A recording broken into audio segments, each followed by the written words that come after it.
Hey there everybody, Gideon's Tactical here doing the in-depth review for you of an awesome blade, the Kershaw Knockout. Let's give you a couple specs here really quick. Ooh, check that little baby out. Specs for you are an overall length of just under 8 inches, 7 point, I believe, 8, 9. I'll put all the actual specs down below in the description, but it's just under 8 inches. You got a 3.25 inch blade. You have a handle length, close length, from tip to stern of 4 3/4 inches, and you have a weight of 3.6. Super lightweight for such a large knife. Sandvik steel, made in the US of A. So those are the basic specs for you. I got to tell you that Kershaw, with some very minor tweaks, will have the next, in my opinion, the next version, morphing, evolution of the Blur. The Blur has been a staple for a long time for Kershaw for their large EDC knives, and I believe that this knife will be able to take that place and actually do some things better than the Kershaw Blur if they just tweak one or two little small things. Other than that, near perfection, almost perfection in this particular knockout. Just so awesome looking, looks awesome, is very functional, and we're going to get on into it. Start off with the blade. This is my favorite blade shape.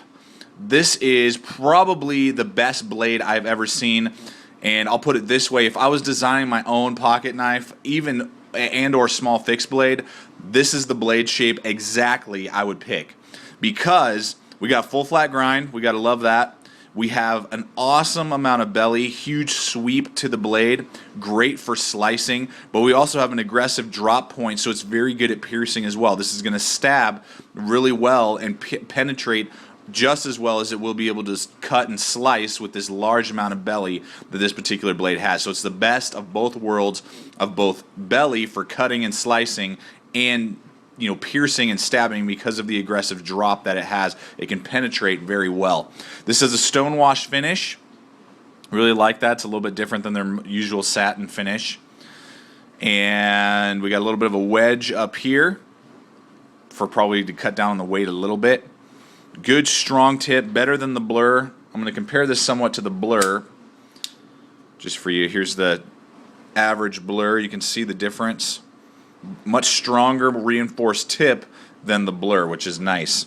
So good tip on there, razor sharp out of the box. Again, like I said, full flat grind. This is their Sandvik, I believe it's 28N C or something like that. I can't remember the exact specs. Again, I'll throw them up there for you. But it's their patented Sandvik steel that Kershaw uses. They're the only ones that are allowed to produce that particular type of Sandvik. It's a great steel, made in the USA. This knife is, and that steel has a good Rockwell hardness. It's one step up above like AUS 8 or HCR 13 MOV. Right there in that range. It's a little bit better in certain areas and properties. It's been great for me, both with this knockout as well as my Kershaw Skyline that I've used. I've used that for a long time. Great edge retention. So great steel that Kershaw uses in their Sandvik steels. So that's the blade itself, just awesome. Very wide, you can see there. So it's definitely a wide blade. Reminds me a lot of this width of Spyderco knives. This has a very similar width to a Spyderco Tenacious in the blade, but just looks a little bit more elegant in my opinion. So that's the blade itself. Awesome. I'm going to slice. Oh boy, it's just awesome. Okay, let's go on to deployment for your fingies, your little fingers. Whoosh. Very important. We have very large thumb studs that rise up slightly above the handle scales, which is awesome. They're well placed away from the frame of the body of the knife, so when your thumb goes into it, boom, whips right open. Nice and big, easy purchase on these particular thumb studs. No problems there. And as well as a finger flipper. It has a nice finger flipper, good purchase on there as well, so you can decide whether or not you want to do thumb stud or finger flipper. Both function and operate perfectly, so the deployment is awesome. And it has their speed safe, which is their automatic assist. So this isn't an auto knife, it's just an assisted opening knife. But with barely, I'm going to show you barely any movement, I just got the blade to clear the handle, and it's going to engage right there. Boom. Whips right out. And if you put a little wrist action in it, whoosh, just awesome. I love it. It's their average speed, you know, just as fast as a Blur or, you know, any of the other open assisted knives by Kershaw. Their speed safe is average. You know, it's not wicked fast, but definitely comes out with authority. So that the deployment itself is awesome. Let's go ahead and look at the lockup for your hands. Now, I'm going to say for POU, this is large EDC, and it does a great job at slicing, and it's got a strong tip, but still detailed enough. You know, you can get under your nails or get out, you know, a splinter, you know, or something like that. But I'm going to call this, and this is something new that I'm going to start using, I would say EDC or civilian tactical. And what I mean by that is you or me, Joe Schmo, walking down the street, I would be able and be willing to put my life in, trusting this knife, my life to this knife. Sorry, this knife to my life, and vice versa. Knife life. Knives are my life. Because, and what I mean by that is I would be willing to, and I believe the lockup is good for a few stabs, you know, to either, you know, get someone to get out of you, you know, get away from you if they're coming towards you, wanting to try and, you know, steal something from you. Maybe they're getting on a fist fight with you or whatever. You can definitely use this to defend yourself against one or two people, you know, type of thing. Now, I'm not a knife fighter by any stretch of the imagination, but I do believe that it would do that. Now, would I give this to a soldier and tell them, hey, this is your backup knife that you can go to town and fight with and use in tactical format for a long period of time? I don't think so. The traction is not there for that, but the lockup is, because now there is no jimping. I would have liked to see jimping there. You know, no texturing at all. Even the Blur at least does an attempt and tries to do a little bit of a thumb ramp. The Knockout does neither. It doesn't have jimping and it doesn't have a thumb ramp. But it does have this large finger choil with this really large finger guard that is the flipper when it's closed. It whips out as a finger guard, and my finger is nice and locked in there. I can stab multiple times, regardless if I'm doing reverse grip or if I'm stabbing and trying to penetrate this way, and my hand is not going to go sliding up on the blade and cut myself. Now, I wouldn't want to do that repeatedly over and over again and get into a knife fight with this necessarily, but if I had to defend myself, I would trust this over, say, like the Blur, because there's a lot less traction there to stab. So that's that. But the lockup and ergonomics is awesome for my hand. Just feels so good. I wear large size gloves. That finger choil and groove just feel awesome. It's locked really into place. Sweeps down, fills out your whole hand and palm. I still got some hanging out, and I can choke up like this and get in and get some really good detailed work going if I need to. And the spine is nice and, you know, thick there to support my finger, or back here, you know, if I'm just doing some slicing.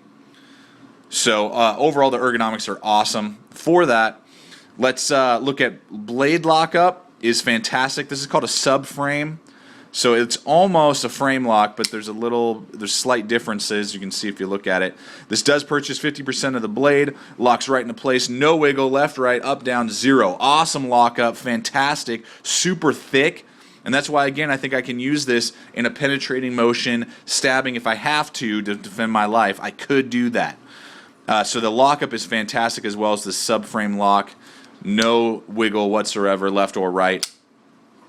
We have some machined out liners in there, Zytel filament in the back, filling out the back for Zytel, but it's awesome, so lightweight, 3.6 ounces. That's awesome. That's so lightweight for such a large knife like this. And you don't even feel it in your pocket because it's so slim, nice and slim in your pocket. And the pocket clip is fantastic, everybody. I love it. Tip up, tip down, left or right. So this is totally ambidextrous blade, loop over design, but very strong loop over. I'm not going to be able to sit there and try and bend this thing out. Not going to happen, but it's going to ride so deep. Small paracord lanyard hole, pretty thin. You're going to definitely have to gut out paracord if you want to put a lanyard on that, but I don't rock lanyards on my pocket knives, so I don't care. The handle scales, finally, the aluminum handle scales. There's slight attempt, at some grooving in here, but I mean, they're slick. They're slick on the sides. The lockup is really coming from this right here. but it doesn't bother me at all. This usually I prefer some traction G10 or something like that, but it doesn't bother me at all. And the lockup, in my opinion, is much better than some of the other knives on the market. So my opinion on the Knockout, and I'm just going to kind of show you here next to the Blur, because I was going back and forth whether or not I was going to personally carry the EDC for EDC, the Blur or the Knockout. And I got to tell you, if you're going to ask me between these two, Knockout. The Knockout is awesome. And for the main reason of this finger choil, where this does not really have any good traction for stabbing at all, this one has awesome traction for that, and it just is a little bit more ergonomic in my hand. And the blade is so thin, the tip on the Blur, whereas the Knockout has a much stronger tip. So I just want to show that to you. So Kershaw, what I would say to make this a perfect knife, if you were to ask me, okay, Aaron, what would make this Knockout an ideal perfect knife? Because it's almost there. I have such a hard time taking it out of my pocket. I mean, I got to EDC some other blades to review for you guys, but I hate doing it. I love this thing. I'm not getting rid of it. I love this Knockout. If Kershaw were to put the traction that they use, the traction inlays for the Blur on one side, on this side right here, and then just leave this part aluminum with the subframe. I love that subframe lockup. So strong. But put the either G10 or some other form of handle scale over on this side, and then gave us the Blur thumb studs, I would say that would be the perfect knife I've ever seen. The best overall pocket knife I've seen on the market, if they changed some of the texturing on the handle scale right here and gave us different thumb studs. Not that these thumb studs are bad, I just love the Blur thumb studs. They're awesome. But aside from those two things, I mean, I would say that this Knockout is one of the best pocket knives on the market for the money, because you're going to be looking around the probably $70 mark, you know, maybe a little less, maybe a little more, but right around $70-ish for the Knockout at this time. So I hope that this has helped you guys out. I know it went a little long, but stay equipped, stay prepared, grab a Knockout. It'll help you and knock out any situation you come across. Thanks for watching. I'll see you out there.